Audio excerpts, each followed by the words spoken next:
Hello, mic check 1 2 3 4. आवाज येतो आहे ना क्लिअर? नमस्कार मित्रांनो, माझं नाव श्रीधर, मी एक दारुडे आहे. Hi everybody. आज दारू प्यालेलं नाही. आजची तारीख आहे 28 सप्टेंबर 2025 रविवार. सकाळी 8 ते 10ची पुण्यामधली ह्या ग्रुपचं नाव ठरवलं आपण, मुक्ती समूहाची मीटिंग आहे आणि मला बिग बुक चर्चा आणि पायऱ्या या विषयावरती अनुभव कथन करायला सांगितलेलं आहे. ह्या विषयावर बोलण्यापूर्वी मी थोडीशी माझी स्टोरी सांगतो. त्याच्याशिवाय मी बेवडा आहे कळणार नाही तुम्हाला. नाही तर वाटेल तुम्हाला कोणीतरी स्पेशलिस्ट आलेला आहे, PhD झालेला प्राध्यापक कोणीतरी आलेला आहे. मी प्राध्यापक आहे, पण मी अल्कोहोलिक्स नसता प्राध्यापक नाही आहे. मी माझ्या प्रांतातलाच प्राध्यापक आहे. वयाच्या 18व्या वर्षी दारू प्यायला सुरुवात केली आणि 29व्या वर्षी अल्कोहोलिक्स नसता निरोप मिळाला. 11 वर्ष दारू प्यालो. पहिली 5 वर्ष गपचूप प्यालो, कोणालाच कळलं नाही. फुकटची प्यायचो, दुसऱ्यांची प्यायचो. पैसे नव्हते स्वतःचे, घरापासून लांब जाऊन प्यायचो. आणि जेव्हा घरातनं बाहेर पडायची परवानगी असायची, गणपती, दसरा, दिवाळी, हे गरबा वगैरे, तेव्हा जाऊन गपचूप पिऊन यायचो. आणि नंतरची 6 वर्ष सगळ्यांना कळलं अशी प्यालो मी. माझ्यासारखा बेवडा बसला असेल त्याला कळेल, सगळ्यांना कळेल म्हणजे काय होतं ते. त्या 6 वर्षामध्ये माझी जाम धुलाई झाली. माझ्या घरामध्ये माझे वडील होते जे शाळेमध्ये हेडमास्तर होते. माझी आई होती जी शाळेत मास्तर होती. माझी आजी जी होती ती स्वातंत्र्य सैनिकाची बायको होती, त्यामुळे तिला पेन्शन मिळायची आणि ती वारकरी होती. आम्ही 4 भावंड होतो, 2 भाऊ 2 बहिणी. मी मोठा, दादा होतो मी. त्याच्यामुळे 2 भाऊ 2 बहिणी आणि 7 माणसांचं कुटुंब आणि मध्यमवर्गीय कुटुंब आणि वारकरी असल्यामुळे शाकाहारी. दारूचा काय प्रश्नच उद्भवत नाही. त्याच्यामुळे सरळमार्गी कुटुंब होतं. पण मी विद्रोही होतो. विद्रोही म्हणजे येथे शेंद्राची बोटे पुसू नयेत असं मारुतीच्या देवळात लिहिलेलं असतं आणि त्याच्या बाजूला एक फडकं टांगलेलं असतं. नवीन रंग लावल्यानंतर मी पहिलं काम काय करायचं तर अख्खा मारुतीला असे हात लावायचो आणि टिंग टिंग टिंग टिंग टिंग टिंग कडे जाऊन करायचं.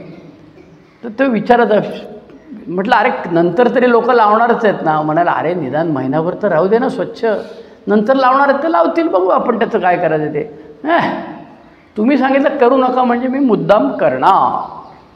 माझ्या लहानपणी 5 वर्षाचा असताना आमच्या वाड्यामध्ये घोडा असायचा, म्हणजे टांगा असतो, भिवंडी. मी भिवंडीचं राहणार आहे. टांगा असतो. त्यामुळे त्या घोडेवाल्याने नवीन घोडा आणला की तो सांगायचा, पोरांनो जाऊ नका जवळ, मारेल तुम्हाला.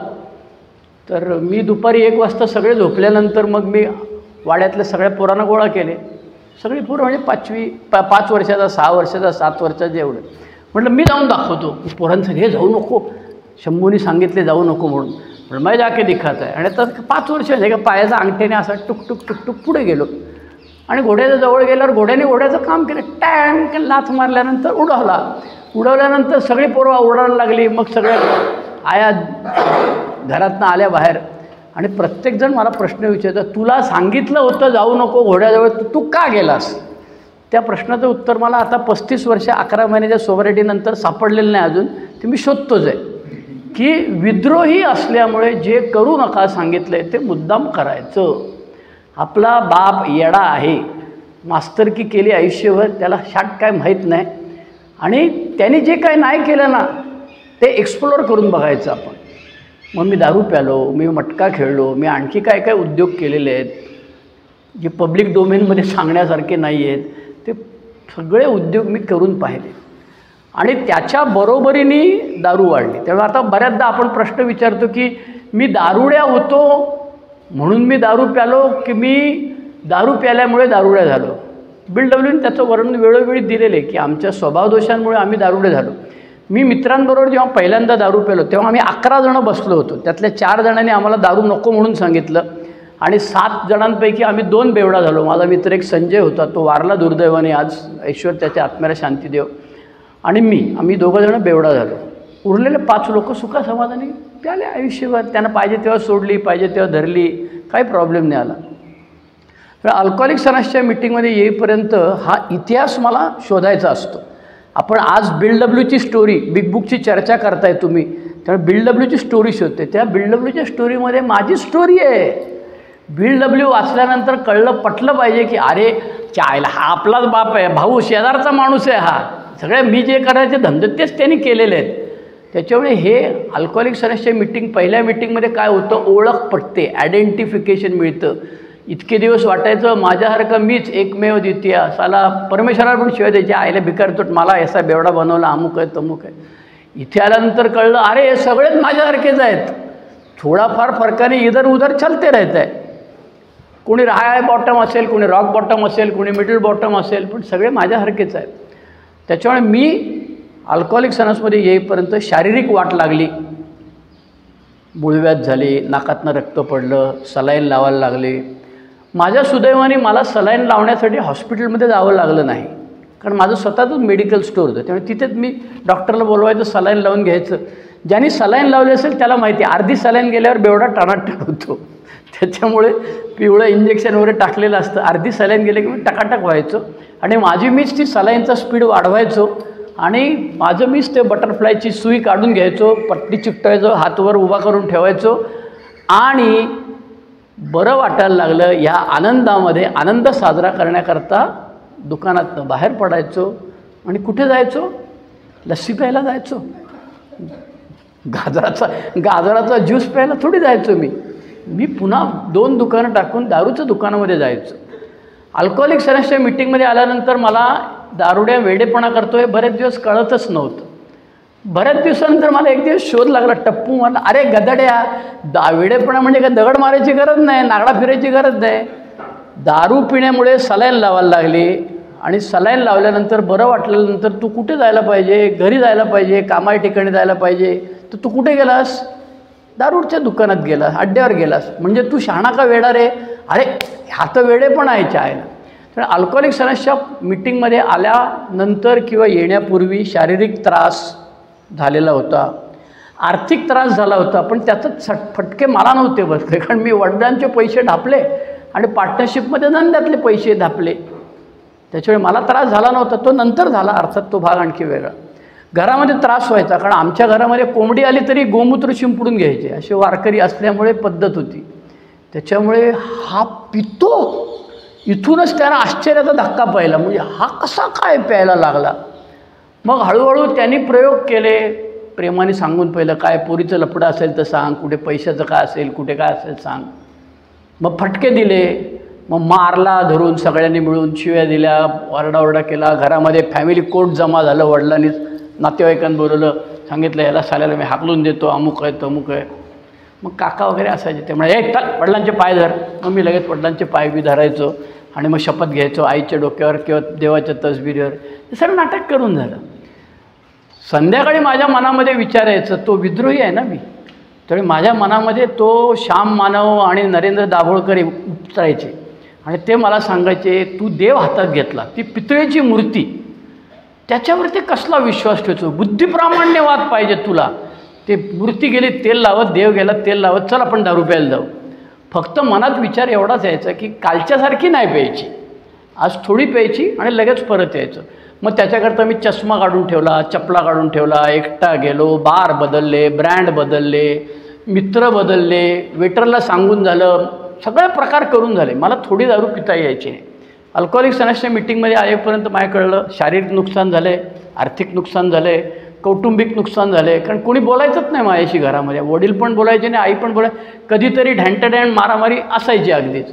माझ्या आईने त्या चादरीला 2 भोकं पाडून ठेवले होते, कारण मी आमच्या घरी बेल भानगडत नव्हती, कडी असायची, ती कडी वाजवायची. पण रात्री बेरात्री कधी येईल हा माहीत नाही, चायला कोण उठून दरवाजा उघडणार म्हणून आई दरवाजा उघडाच ठेवून द्यायची. खाली काहीतरी असं एखादा वरवंटा लावून ठेवला आणि मी हाताने दरवाजा कधीच उघडला नाही हो आयुष्यात, कायम लाथ मारून दरवाजा उघडला. चादरीला भोकं पाडून ठेवायची आई आणि ती बघायची. तिची कन्फर्मेटरी टेस्ट असते ना, केमिस्ट्रीवाले असतील त्यांना माहिती आहे, कन्फर्मेटरी टेस्ट असते प्रत्येकाची. तसं तिची कन्फर्मेटरी टेस्ट असते. हा पिऊन आला की नाही बघायचं, ओळखायचं असेल तर काय करायचं. तर आमच्या घरामध्ये एक लाकडाचा खांब होता मध्ये असं, आणि त्याच्यावरती ते बाळ टाकलेले असायचे सगळीकडे. तर मी लुंगी बांधायचो, मग पॅन्ट काढायचो आणि लुंगी बांधायची. ते लुंगीची गाठ मारायला लागते, त्याच्याशिवाय ती लुंगी टाईट होत नाही. ती लुंगी पारखी पडायची, पुन्हा मी उचलायचो, पुन्हा बांधायचो, पुन्हा ती एवढी गाठ टाईट असायचं ना, इकडे तिकडे हलायचं, त्याने ती लुंगी खाली पडायची परत. मग मी शोध लावला स्वतःसाठी, तो म्हणजे खांबाला धरायचं एका हाताने आणि मग असं ते बांधायची गाठ. मग मी खांबाला धरायला गेलो की आई मोठ्याने ओरडायची, अहो हा घोड्याचं मूत पिऊन आला, या खाली तुम्ही आम डॅन्ट डॅन्ट सुरुवात. मग वडील आले की डॅन्ट डॅन्ट, मग पळून जायचो, काय करायचो, वडील मारायचे, ओरडायचे, अमुक आहे तमुक आहे. त्यामुळे अल्कोहोलिक सन्सच्या मीटिंगमध्ये येण्यापूर्वी शारीरिक नुकसान झालं, आर्थिक नुकसान झालं, कौटुंबिक नुकसान झालं, व्यावसायिक नुकसान झालं, कारण पार्टनरशिपच्या धंद्यामधून हाकलून दिला. कारण दिवसा उजेडी मी बारमध्ये बसतो तसा दुकानात बसून दारू प्यायला लागलो, स्टेनलेस स्टीलच्या ग्लासमध्ये. स्टूलावर चढायचंच नाही, कारण मला भीती वाटायची, स्टूलावर चढलो, स्टूल तिरकं झालं तर पायात काच जाईल, पायात काच गेली तर झोपून राहायला लागेल, झोपून राहायला लागलं तर दारू प्यायला मिळणार नाही. म्हणून त्या कस्टमरला मी सांगायचो, त्या औषध सापडत नाही, आता तुम्ही मागून ठेवतो, तुम्ही संध्याकाळी या, मग तोपर्यंत पार्टनर येईल किंवा माणूस येईल, तो कुठे गेलेला असेल माल आणायला तो. असं माझं काय काय चाललेलं होतं. आणि ही सगळी ओझी घेऊन मला माझ्या मित्रांनी, त्यांनाही आश्चर्य होतं, साला मास्तरचा पोरा का बेवडा कसा काय झाला, वर्षा 2 वर्षात बरा होता, अमका झालं तमका झालं. मला सायकेट्रिस्टकडे नेलं. डॉक्टर श्रीकांत जोशी म्हणून ठाण्याचे आहेत, ज्यांनी मनोविकारांचा मागोवा नावाचं पुस्तक लिहिलं आहे, त्यांच्याकडे तो घेऊन गेला. स्टोरी सांगितलेली होतीच. त्याने एकच प्रश्न विचारला, काल रात्री किती प्याला, कोणावर प्याला, आठवत नाही, असं कधी होतं का? म्हटलं अहो होण्यासाठीच तर पितो ना, करता काय तुम्ही, मला प्रॉब्लेम आहे, माझा बाप येडा आहे, माझा हामू साहेब येडा आहे, पार्टनर येडा आहे, त्यांना कोणालाच अक्कल नाही आणि माझे वांदे होतात त्याच्यामुळे, म्हणून मला ते दारू प्यावी लागते. ते म्हणाले ठीक आहे. पुढच्या बाजूला सगळे औषधं आणि टेस्ट लिहिले आणि मागच्या बाजूला लिहिलेलं क्रॉनिक अल्कोहॉलिक, जुनाट दारुडा, अल्कोहॉलिक्स अनॉनिमस, नवभारत शाळा, मंगळवार शनिवार संध्याकाळी 7:30 वाजता सुभाषला जाऊन भेटणे. अरे तारीख होती केस पेपरवरची, अजूनही केस पेपर आहे, 15 जून 1989. मी बाहेर आल्यावर मनातल्या मनात डॉक्टरला असल्या शिव्या दिल्या. मी म्हटलं आयले ह्याला चुतीयार कोणी डॉक्टर केला यार, साला मला बेवड्यांच्या मिटिंगला पाठवतो. मी काय बेवडा आहे का? बेवडा कोणाला म्हणतात? जो 24 तास पितो, जो हातभट्टीची पितो, जो दगड मारतो, एडा बडबडतो एकटाच, तो बेवडा आहे. मी काय, माझं लग्न नाही झालेलं, तर मी कुठून काय मारणार ना, काय करणार? बरं मी घरात कधीच दारू पिऊन जायचो नाही फारसा, जे काय असायचं दारू बाहेरच असायचं. कारण घरामध्ये देवपूजा, गुरुवारचा उपवास, आरती, सकाळ संध्याकाळ देवाची पूजा, याच्यामध्ये कीर्तन प्रवचनाला जाणे, आजीला बरोबर घेऊन जायचो मी. त्याच्यामुळे अल्कोहोलिक सन्सच्या मीटिंगमध्ये मी आलोच नाही. पण मी शहाणा आहे ना. आत्ता तू सांगत होता दादा की सगळे शहाणे असतात, ते पावली जास्त असल्यामुळे मी काय केलं, ते खिडकीतनं बघितलं. भिवंडीच्या मीटिंगला आलो तर 5 डोकी दिसली आणि सगळ्या 5 जणांचे ओठ पांढरे होते. म्हणजे हे सगळे देशप्रेमी आहेत, बरोबर आहे. आणि सगळ्यांची छपरं उडाली होती, काळे केस राहिलेच नव्हते, लाल केस. आमच्याकडे भिवंडीला हायड्रोजन पेरॉक्साईड लावायची पद्धत आहे, त्या हायड्रोजन पेरॉक्साईड लावून लाल केस, पांढरे केस नाही तर टाकले. त्यामुळे म्हटलं हे सगळे 50च्या वरचे आहेत, मी 28व्या वर्षी येऊन काय करू ह्यांच्यामध्ये, ही माझी जागा नाही, म्हणून मी परत गेलो. मग नंतर त्या मित्राने गचंडी धरून मला आणला अल्कोहोलिक सन्सच्या मीटिंगला. ती 23 सप्टेंबर 1989. 4 मीटिंग ऐकल्या, मद्यपाश आजार ऐकला, मन सांगतो थोडी दारू पी, शरीर सांगतं टाईट होईपर्यंत पी, तुम्हारे पास क्या प्रूफ आहे? मग त्यांनी प्रूफ दिलं. मग ते मला डॉक्टरनं जाऊन विचारलं खरंच आहे का आजार वगैरे, ते झालं सगळं. आणि मग एक दिवस निर्णय घ्यायची वेळ आली. 4 मीटिंग झाल्यानंतर निर्णय घ्यायला दारू प्यायला लागते ना, अशी कशी निर्णय घेणार चायला, परत दारू प्यालो. आणि 10 ऑक्टोबर 1989 ह्या दिवसापासून मी दारूपासून दूर आहे. 35 वर्ष 11 महिने झालेले आहेत दारूपासून दूर आहे.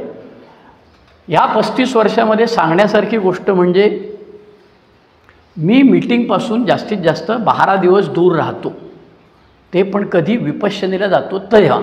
त्याच्या व्यतिरिक्त मी कधीच मीटिंगपासून दूर राहत नाही. मी रोज मीटिंग करणारा प्राणी नाही, कारण मी भिवंडीहून कल्याण, ठाणा, डोंबिवली, लालपरीने जायचं, 3-4 तास लागतात, 50-100 रुपये लागतात. त्याच्यामुळे आम्ही रोज मीटिंग करणार नाही. मुंबईतली किंवा तुम्ही पुण्यातली मंडळी सगळी भाग्यवान आहात, तुम्हाला सकाळी 7ची मीटिंग. आणि आता काय ऑनलाईन असल्यामुळे काय आनंदच आहे. सगळ्यांनाच BW व्हायची खाज आहे आपल्याला. मीटिंगमध्ये पण एक BW असतोच, 1-2 असतात, त्यांचीच एकमेकांची चाललेली असती, टिंग टिंग टिंग टिंग. आणि ऑनलाईनचे पण बादशाह झाले जातात तयार. म्हणजे तो आपल्या घरी हळदी कुंकवाला बोलवावं बाईनी किंवा सत्याच्या पूजेला बोलवावं, तसं तो सगळ्यांना गोळा करतो, आमच्याकडे या तुम्ही. अरे मला त्या एका ग्रुपमधनं निरोप आला की खालचे टॉपिक्स दिलेले आहेत, तुमच्यातला एक तुम्ही निवडा आणि तारीख ठरवा, आम्हाला सांगा. अरे काय ओळख नाही, देख नाही, कधी आयुष्यात फोन नाही केला, मला त्या नाव माहीत नाही, विक्टर का काय ते. पण डायरेक्ट मेसेज व्हॉट्सअपवरती, तुम्ही ठरवा आणि या. बापाचं राज्य आहे काय तिच्या आईला? कोणाकडे जातो मी अल्कोहोलिक सन्सच्या मीटिंगला बोलवल्यानंतर? ज्याचं स्वतःचं काहीतरी कॉन्ट्रीब्युशन आहे, जे मला माहिती आहे की बाबा हा बोलवतो तेव्हा ह्याचं कॉन्ट्रीब्युशन आहे, हा मीटिंगला जाऊन उघडून बसतो ना.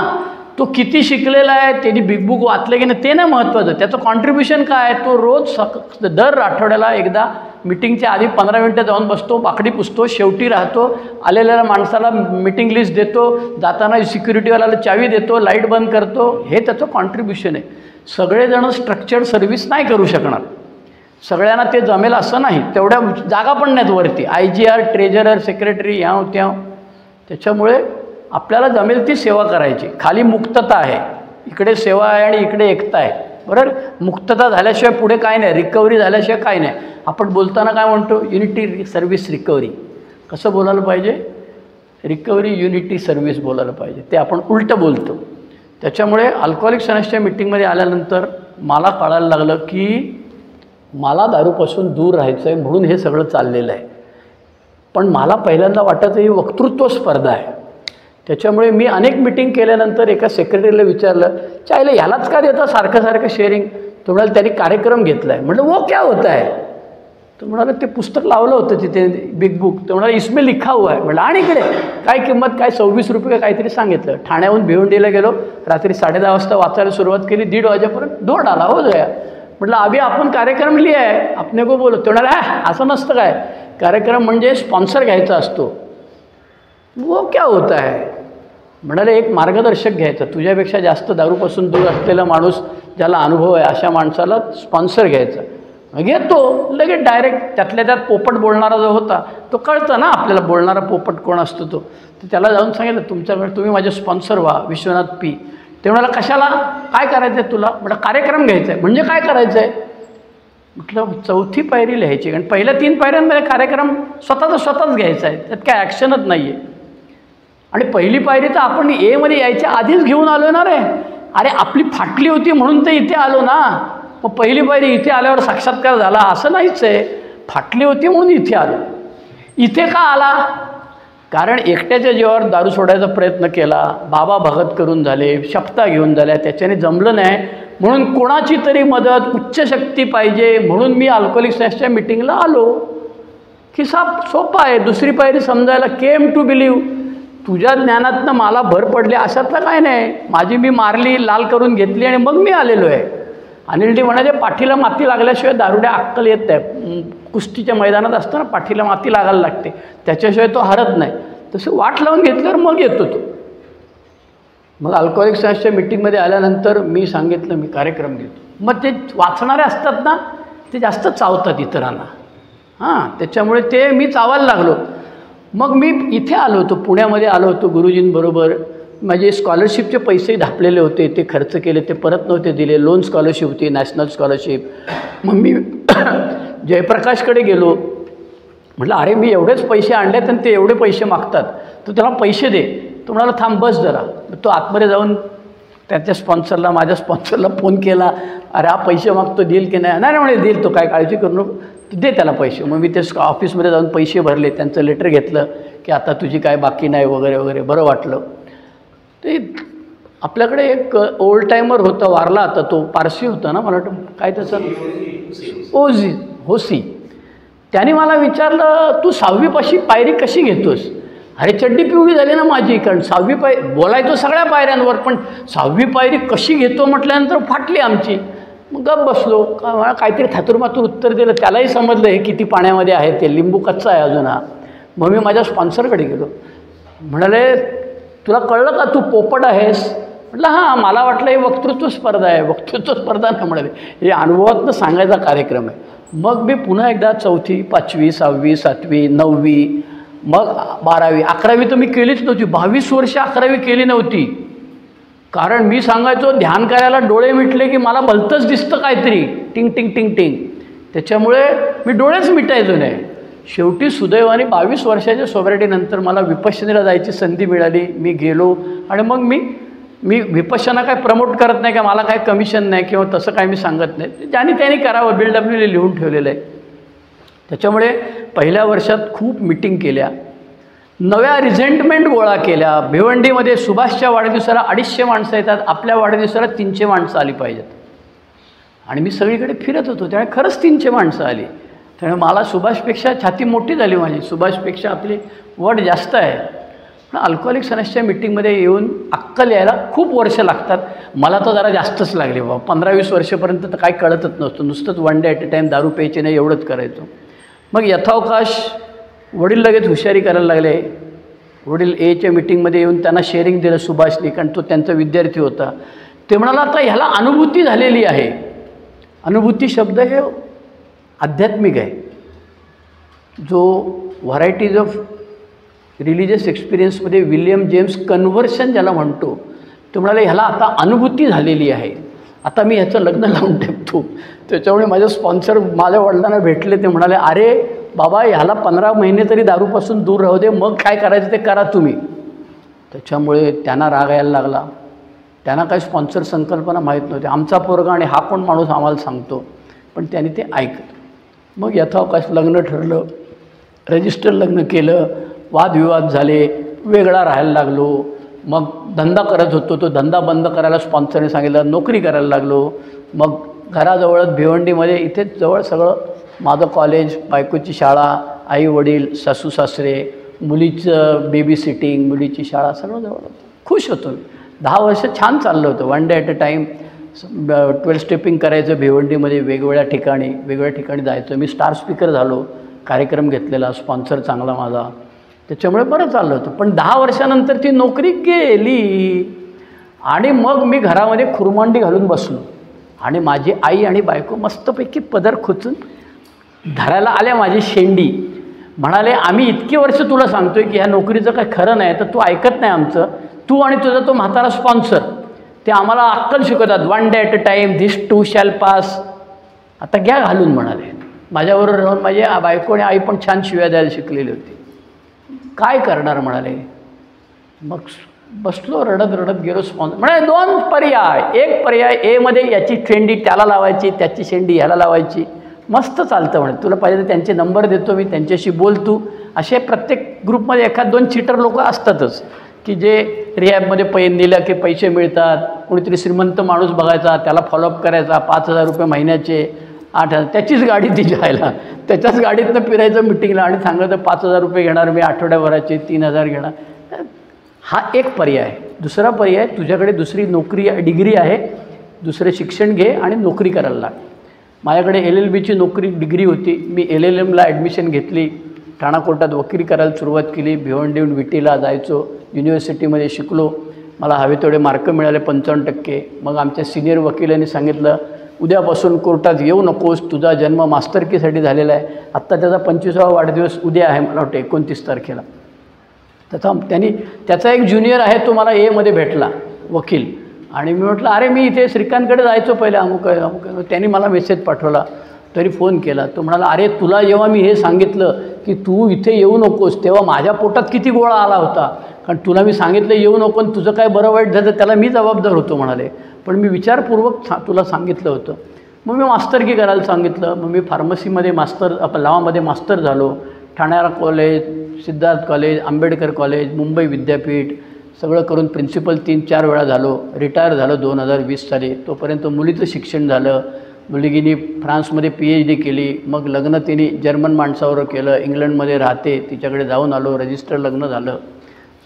एकच मुलगी आहे. त्यामुळे ती बायकोची नोकरी अजून थोडी 6 महिने चालू आहे. ती झाली की बायको रिटायर होणार.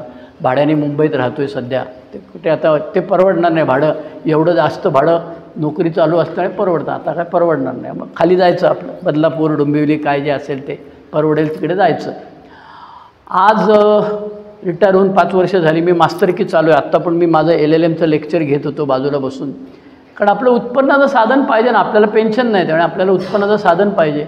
आणि मेंदू चालला पाहिजे ना रे बाबा, मेंदू बथ्थड होणार. हे नुसते एचे मीटिंग करून मेंदू बथ्थड होणार आहे. मग तुम्ही लगेच लालबागचा राजा होता आणि सगळ्यांनाच आशीर्वाद, डरो मत, मीटिंग करो सब ठीक हो जाएगा. ते नाराई टांग तुझ्या, नुसतं मीटिंग करून सब ठीक कसं होएगा. दारू बंद होईल, पण माणसासारखं जगण्यासाठी काय करायला पाहिजे ते नुसत्या मीटिंग ऐकून नाही कळणार. त्याच्यासाठी स्पॉन्सर घेतला पाहिजे, पुस्तक उघडलं पाहिजे, कार्यक्रमाचं आचरण केलं पाहिजे, तुला जे मिळाले ते दुसऱ्याला दिलं पाहिजे. बाकी तू 12 स्टेपिंग नाही करू शकत, तुझी कॉन्फिडेन्शियलिटी इथं तर ये मेल्या. हे रिकामा आहे ना हा. 10 रुपयाचे 4 खडू मिळतात बाजारात. आणि एक सारं घरातलं फडकं ते त्या पिशवीत ठेवायचं, हे फळा पुसायचं आणि त्याच्यावर आजची तारीख घालायची, ग्रुपचं नाव घालायचं, वेळ घालायची, 2 slogan, 1 day at a time वगैरे लिहिलं. आलेल्या माणसाला प्रसन्न वाटतं का नाही वाटतं? इथे कचऱ्याचे तुकडे पडलेले आहेत, प्रसन्न वाटेल का? ते खिडक्यासारख्या बंद होतं. लाकडाचे दगडाचे 2 तुकडे आणायचे आणि तिथे गुंड्याशी त्याच्या लावून ठेवायचं की दरवाजा उघडा राहतो. हे कोणी करायचं? तो जो आधी येणारा माणूस आहे ना त्याने करायचं. ती पिशवी असते तुमची, ती पिशवी साफसफाई करायची. हे आवडीने मी करायचो. त्याच्यामुळे सर्व्हिसमध्ये मी सगळ्या गोष्टी केलेल्या आहेत. मी IGR झालो, मी ट्रेजरर झालो, मी इंटरग्रुपमध्ये गेलो, इंटरग्रुपचं झोनल सेक्रेटरी झालो, नवीन पासबुक काढून गेलं, अकाउंट उघडून झालं, सगळं केलं. नंतर एके दिवशी माझ्या लक्षात आलं की इतरांबरोबर मिळून काम करणे हा का आपला स्वभाव नाही आहे. तू मला एकट्याला सांग, हे दगड इथे रास पडलेली इथे उचलून तिकडे टाक, मी एकटा टाकेन, बरं 2 दिवस लागतील. पण तू सांगशील ह्या सगळ्यांच्या बरोबरीने काम कर, ते आपल्याला जमणार नाही. कारण मग लगेच याची जात अमुक अमुक, हा गोरा पान आहे म्हणून त्याला अमुक आहे, ह्या श्रीमंत आहे, हा बघ 50ची नोट दाखवतो वरच्या खिशामध्येचे.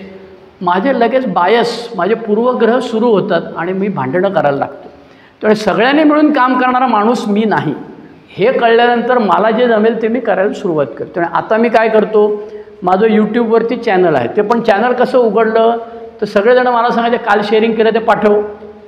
मग हे रेकॉर्डिंग केलेलं जे शेअरिंग असतं ते कॉम्प्रेस करा, मग ते त्याला पाठवा. त्याचा नंबर नसेल तर मग मला एक हुशार माणूस भेटला, तरुण माणूस, पावलींच्या परळच्या मीटिंगमध्ये. तो म्हणाला, ओ काका आयडिया सांगू का? म्हटलं सांग. यूट्यूबचं चॅनल करा आणि हे त्याच्यावर अपलोड करा, म्हणजे ह्याला पाहिजे तेव्हा जो पाहिजे तेव्हा शोधून काढेल.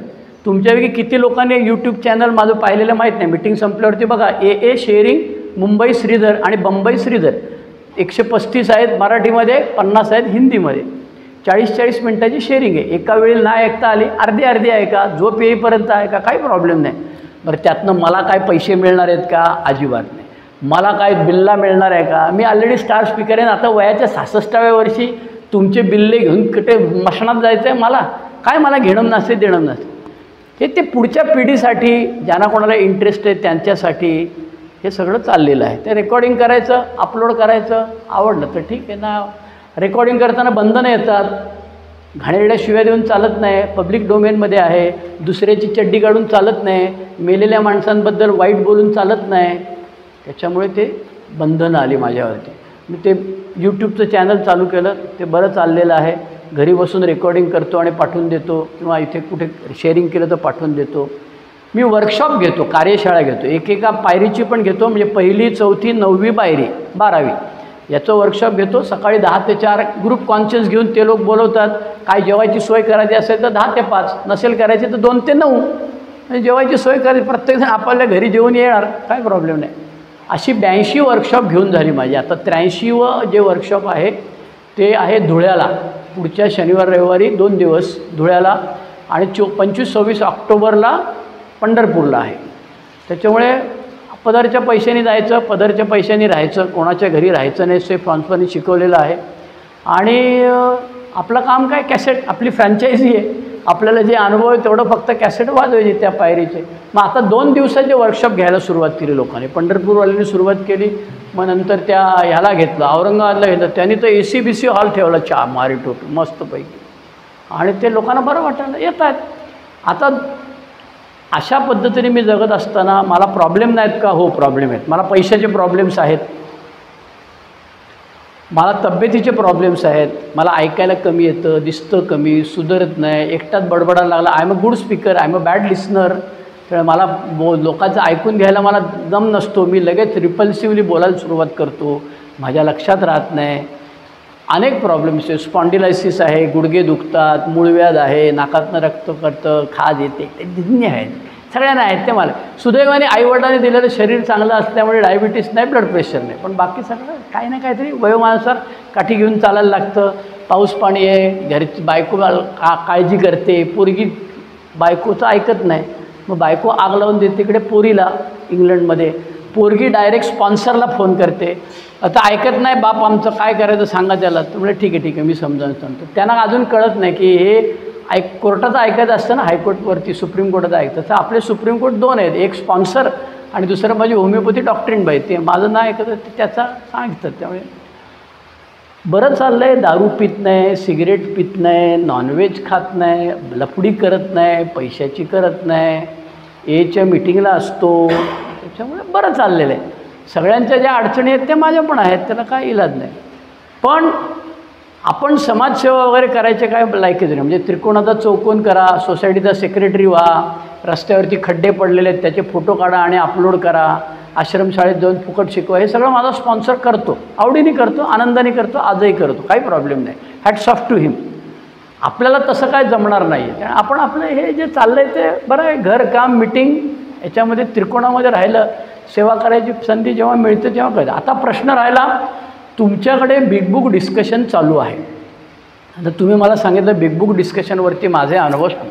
आता बिग बुक डिस्कशन मी भिवंडीत 18 वर्ष होतो आणि पुढची 18 वर्ष मी मुंबईत आहे. भिवंडीत असताना त्या 18 वर्षामध्ये कधी बिग बुक चर्चा वगैरे काय प्रकरण ऐकलं नाही.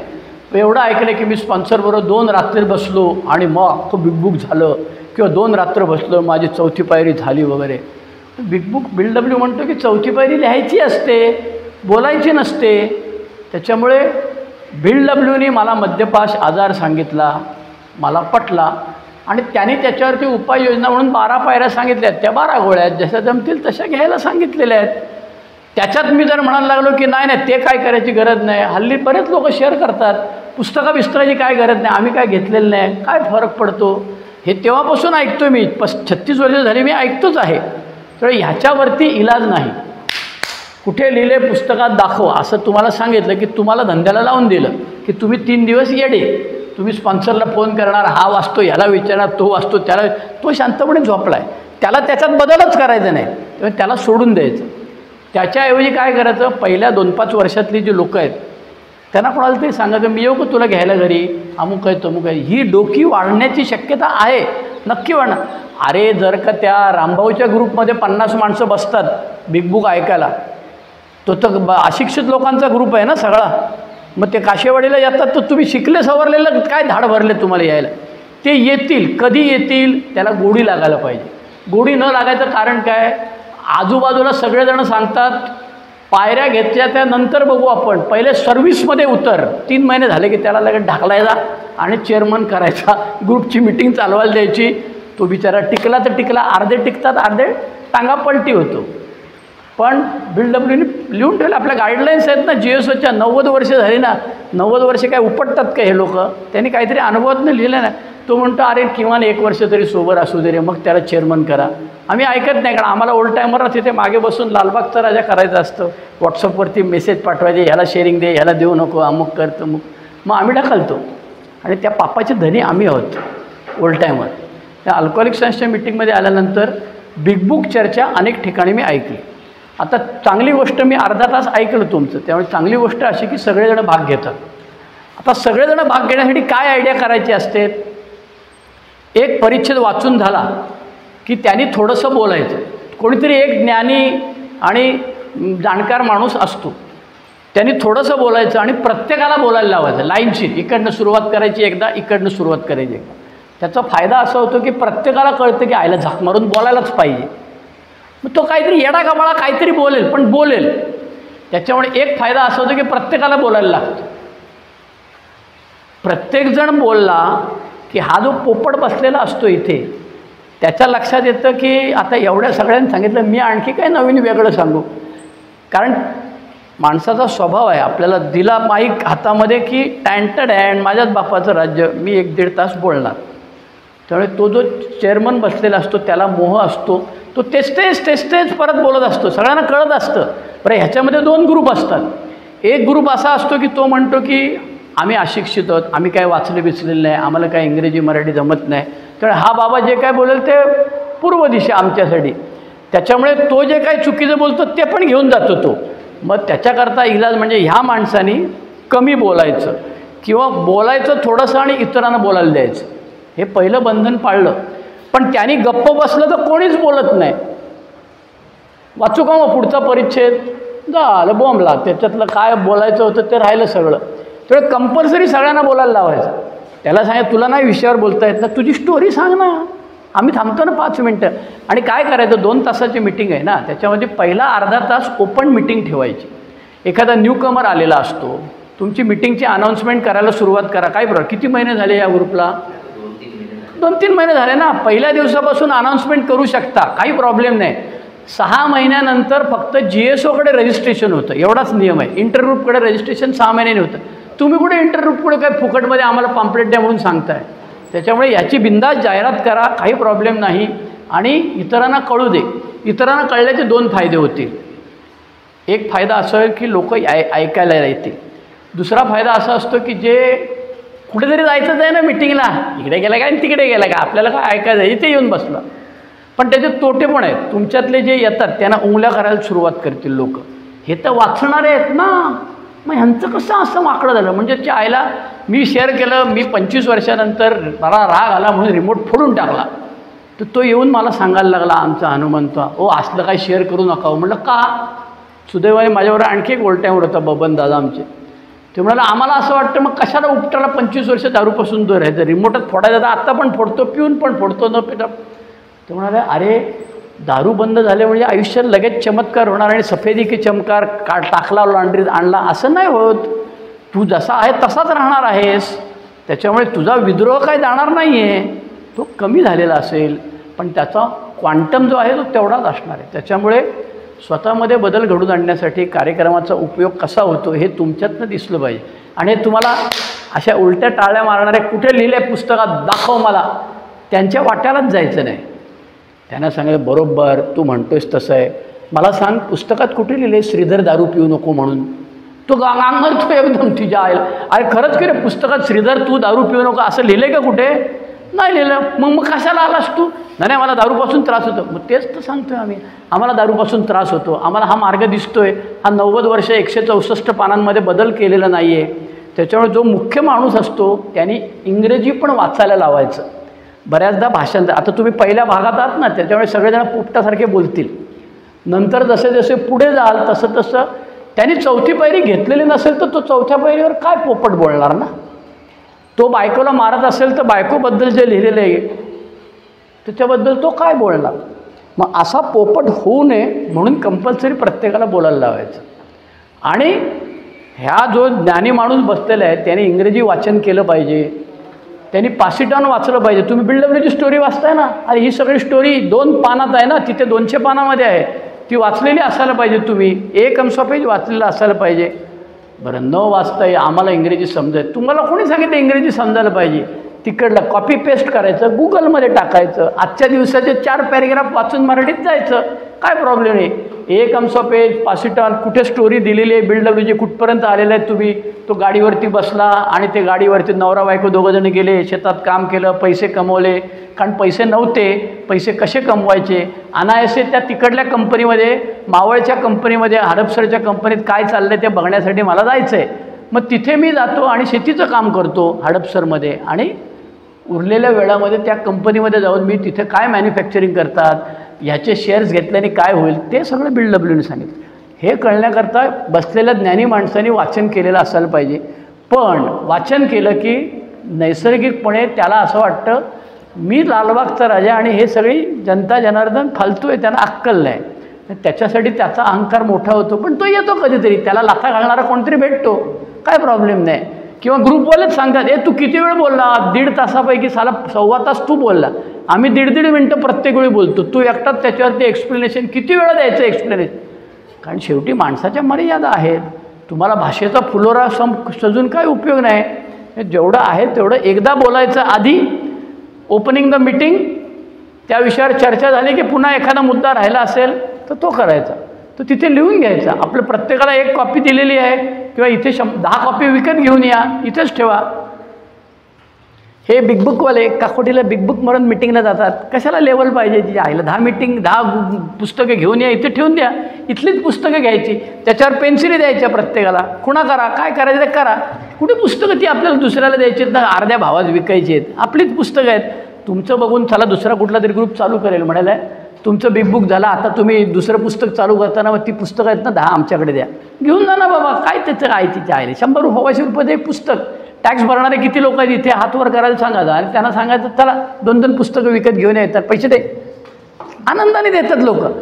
एला पैसे कधीच कमी पडत नाही, फक्त तो मागणारा कसा आहे तो बघायला पाहिजे. त्यांना वाटलं हा बेंचत जाऊन पिल दारू मटक्याचा आकडा लावेल तर तो कोण पैसे देणार नाही. त्याच्यामुळे सांगायचं की पुस्तक घेऊन ये, काय प्रॉब्लेम. दुसरी गोष्ट म्हणजे मीटिंगला बिग बुकच्या चर्चेचा अर्धा पाऊण तास जो पहिला आहे तो जनरल डिस्कशन, जनरल थिअरी ठेवायचा. त्याच्याने फायदा असा होतो की एखादा चुकून घेऊन येतो, न्यूकमर येतो, माहीत नसतं काय आहे, अमुक आहे तमुक आहे. त्याच्यामुळे त्याला पहिल्या दिवशी बिग बुक सांगितलं तो येडा होईल ना.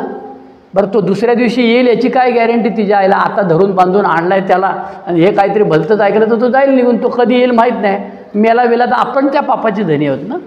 त्याच्यामुळे पहिला अर्धा तास एक स्टोरी, एक रोग एवढं ठेवायचं. 2-3 लोकांच्या स्टोऱ्या 7-8 मिनटामध्ये ठकाठक ठकाड अर्धा तासामध्ये होतं. बाहेरच्या माणसाला पण समाधान की अरे हे वाचणारे साले माणसातले आहेत, नवीन आला माणूस म्हणून त्याच्याकरता याने एक 5 मिनटं पुढे गेलं तर काय बिघडतं. काय कोण इथे काय फाशी द्यायला आलं आहे का.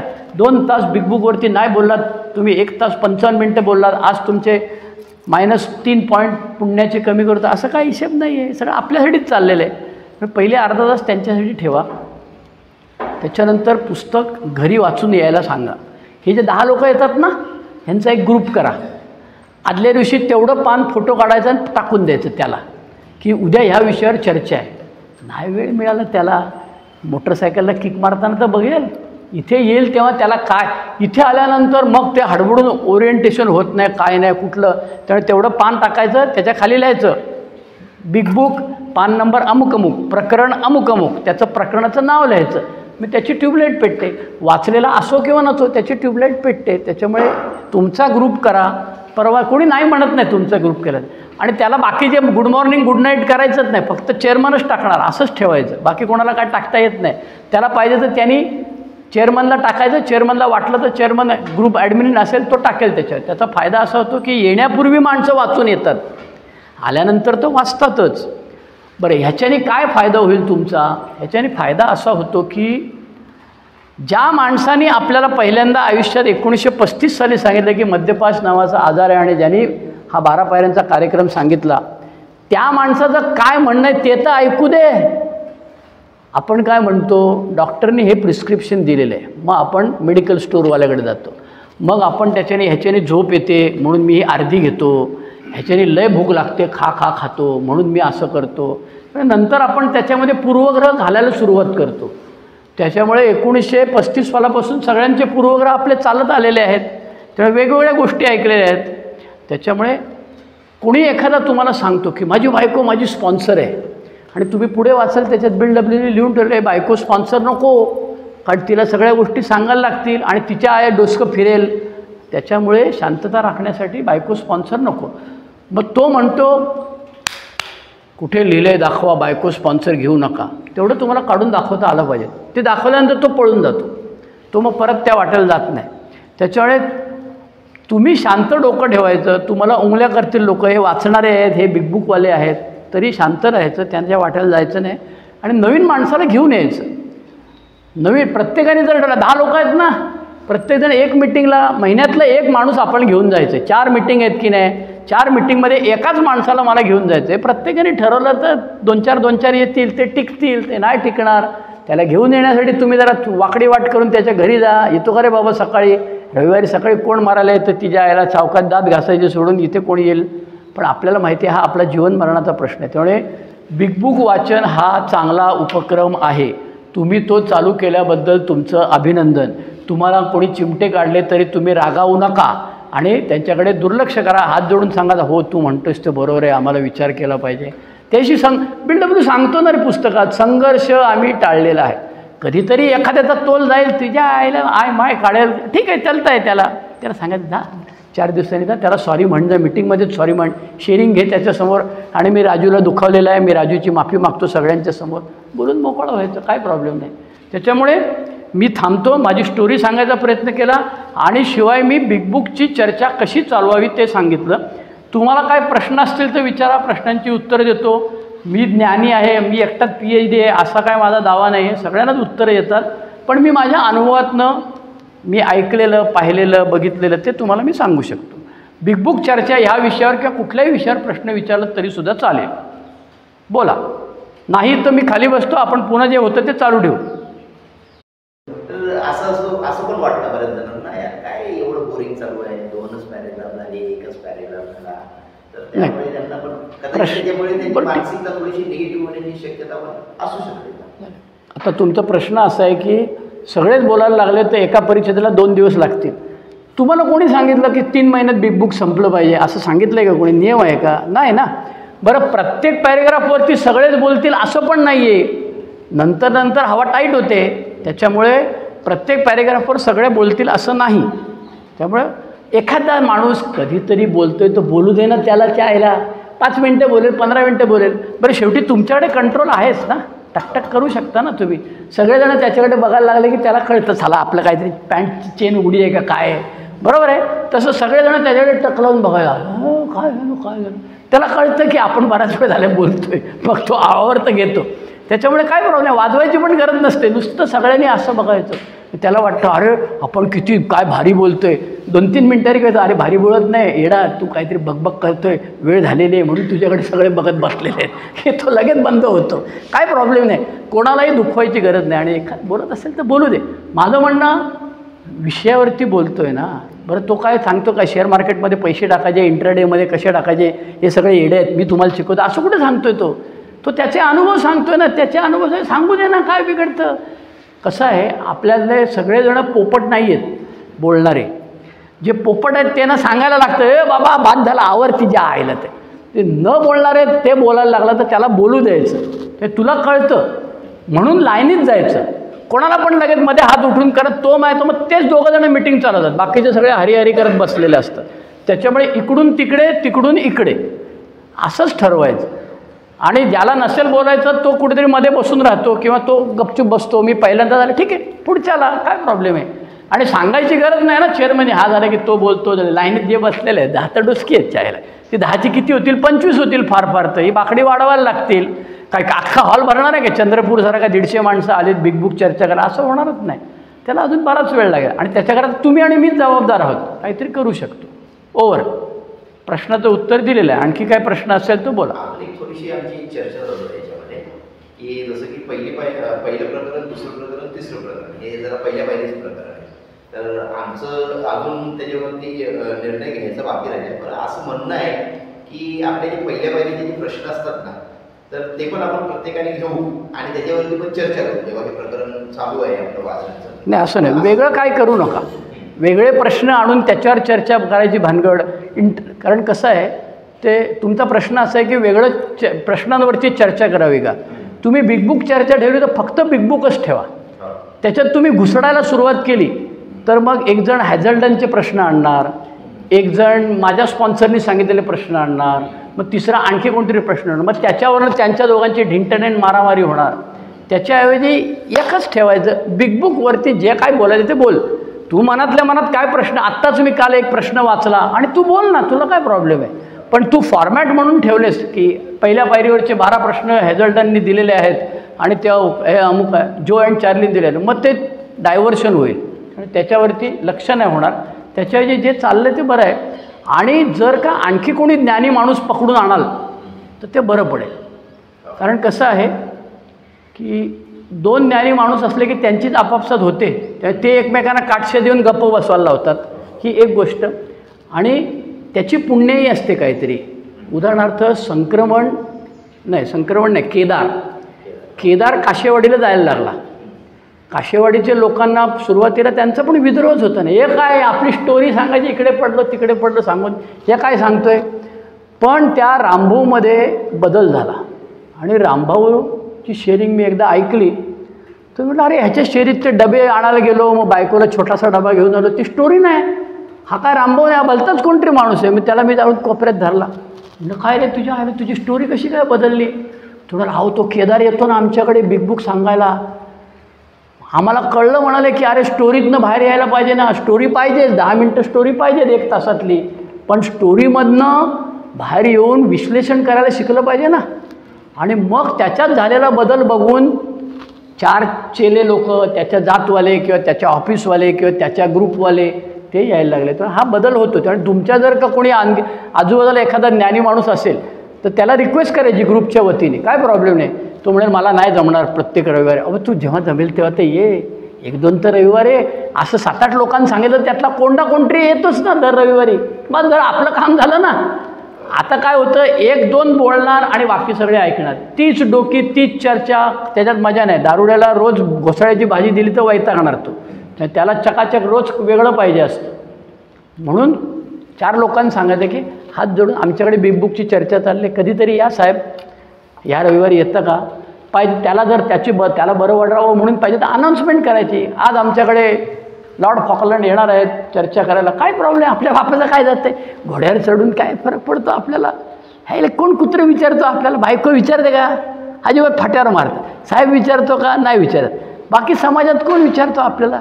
त्याला इथे थोडी जरा हवा दिली बरं वाटलं तर काय वाईट आहे, येऊ द्या ना त्याला. सांगा 2-4 लोकांना आमच्याकडे बिग बुक चर्चा झालेली आहे. आणि ज्या ग्रुपमध्ये चर्चा झालेली आहे ना त्या लोकांना विचारायचं तुमचं काय झालं होतं पूर्वी, मग ते सांगतील तुम्हाला. काय प्रश्न त्याच्यावरती एक वैयक्तिक असं मी सोबत पण पहिली घ्या, काही प्रॉब्लेम ते बोलत अजिबात काही प्रॉब्लेम नाही. कसं आहे, त्यांनी काय बोलावं हे आपण कुठे ठरवणार आहोत. त्याला सांगायचं तुला काय बोलायचं ते बोल, तू प्रश्नावर बोल, उत्तरावर बोल, आम्हाला काहीच प्रॉब्लेम नाही. आपलं कसं चाललं होतं, आमचं म्हणजे विचार चालला होता आणि आम्ही त्याचं इनपुट केलेलं होतं की आता आपण बिग बुक वाचन घेतो. तर आता मी समजा 12 पायऱ्या घेतलेल्या नाही, मला काय वाटतं आता हे आपण आवर्जून चालू केलं त्यासोबत जर समजा आपल्या पायऱ्यावर काही कार्यक्रम आता तुम्ही म्हणले नाही, तसं होत नाही, तसं होत नाही. कारण 4थी पायरी जी आहे ती स्पॉन्सरकडे बसून घ्यायला लागते. मी बिग बुक ऐकतो म्हणून मला 4थी पायरी लिहायची इच्छा झाली, असे फार कमी माणसं आहेत.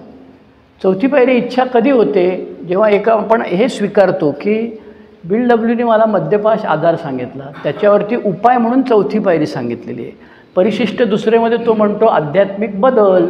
हा आध्यात्मिक बदल डॉक्टरांनी सांगितलेला आहे की प्रोफाऊंड पर्सनॅलिटी चेंज, व्यक्तिमत्वात पूर्ण बदल. तो कशाने होतो, छूमंतर गोळी आहे का, ही गोळी घे की उद्यापासून बदल होईल, असं नाही आहे. तो कार्यक्रमाने होतो, तो पुस्तकाने होतो, तो हळूहळू होतो. तो एका दिवसात झालेला तुम्हाला जाणवणार नाही. त्याच्यामुळे इथे ऐकलं म्हणून मी स्पॉन्सर घेतला होऊ शकतं, पण इथे ऐकलं म्हणून मी लगेच ह्याच्याबरोबरीनेच माझी आपोआपच 4थी पायरी होईल असं नाही होत. 4थी पायरी घ्यायची त्याला इच्छा होईल हे नक्की होणार, पण तो जोपर्यंत जाऊन स्पॉन्सरकडे बसून लिहित नाही, बोलत नाही, तोपर्यंत काहीच होणार नाही. कारण ह्याच्यामध्ये 4थ्या पायरीचं त्यांनी दिलेलं आहे. हे कसे घडते संपलं की त्यांनी सांगितलं आहे रिझेंटमेंटचे हे प्रश्न यादी करा. पहिला प्रश्न कोणाचा राग येतो, दुसरा प्रश्न का राग येतो, तिसरा प्रश्न राग आल्यावर काय करता, प्रतिक्रिया काय होती, 4था प्रश्न माझं काय दुखावलं, लाईनीत दिलेलं आहे, आणि 5वा प्रश्न माझं काय चुकलं. मग फाटते. 6वा प्रश्न आता मी त्याच्याशी चांगले संबंध सुरळीत करण्यासाठी तयार आहे का, हो आहे. 7वा प्रश्न मग त्याच्यासाठी परमेश्वराकडे प्रार्थना करायला तयार आहे का, भलं हो दे त्याचं म्हणून नाही तयार. वर्कशॉपमध्ये आम्ही बघतो 40-50 लोकांपैकी 2-3 जण ॲडॅमंट असतात, नाही करेगा आम्ही. नको करू ना, तुला काय तिथे काय कंपल्सरी केलेलं आहे काय. आम्ही सांगतो आम्ही केलेने आमचा फायदा झाला, तू आज मनाची तयारी नाही आहे, काही प्रॉब्लेम नाही. त्याच्यामुळे बिग बुक चर्चा चालू असताना मनाची तयारी हळूहळू व्हायला लागते. ज्यांची झालेली आहे त्यांना खाज आहे दाखवायची, माझं झालेलं आहे तुमच्यापेक्षा मी पावली जास्त आहे, तो येतो बोलू दे, त्याला काय बिघडत नाही आपल्याला. ज्यांचं नाही झालेलं आहे त्यांना व्हायची इच्छा आहे ना रे. कोणीतरी स्पॉन्सर घेईल, तो कदाचित ह्या एरियातला नसेल, दुसऱ्या एरियातला असेल, त्याच्यावरती बोलू दे. आणि तुम्ही काय बोलायचं त्याचा काय हात धरू शकत नाही ना. तो त्याच्या स्पॉन्सरबरोबर त्याच्या इंटरनेटवर चर्चा करून जे काय येतो त्याला बोलू द्यायचं की आपोआपच वेगळं होईल, काहीच प्रॉब्लेम नाही. आणखी काय शंका? हां दादा. मला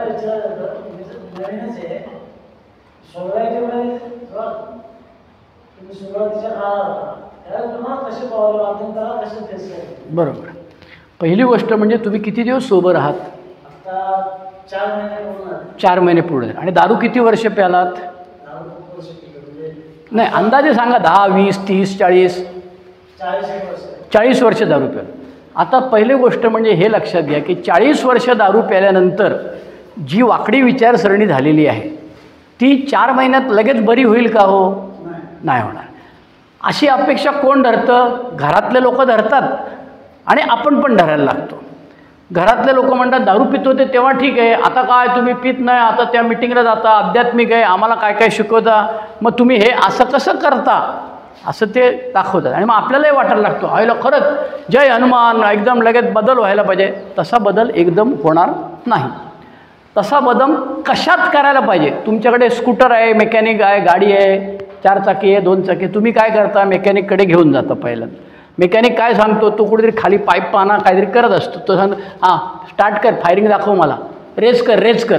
आणि तो सांगतो इकडे इंजिन उतरवायला लागेल, 3 दिवस लागतील, 12,000 रुपये लागतील, जेव्हा यायचं असेल त्याच्या आदल्या दिवशी मला फोन करून सांग दापड. नाही आत्ता लगेच काही होणार नाही ह्याच्यामध्ये, फॉल्ट तिथे आहे तो येईल. तो काय करतो? फॉल्ट सांगतो. तसं अल्कोहोलिक सायन्सच्या मिटिंगमध्ये आल्यानंतर तुम्ही लोकांचं ऐकून आपल्याला फॉल्ट कळतो. हे स्वीकारायला जे अरे माझे आईवडील बंबलत आहेत मला की ते त्या दारुड्याने असं काय सांगितलं जे आम्ही नव्हतं सांगितलं इतक्या वर्षात, तो त्यांचा ऐकायला तयार झाला. त्याच्यामुळे बदल होणार. स्पॉन्सर घ्या, त्याच्याबरोबर बसून तुमची चर्चा करा.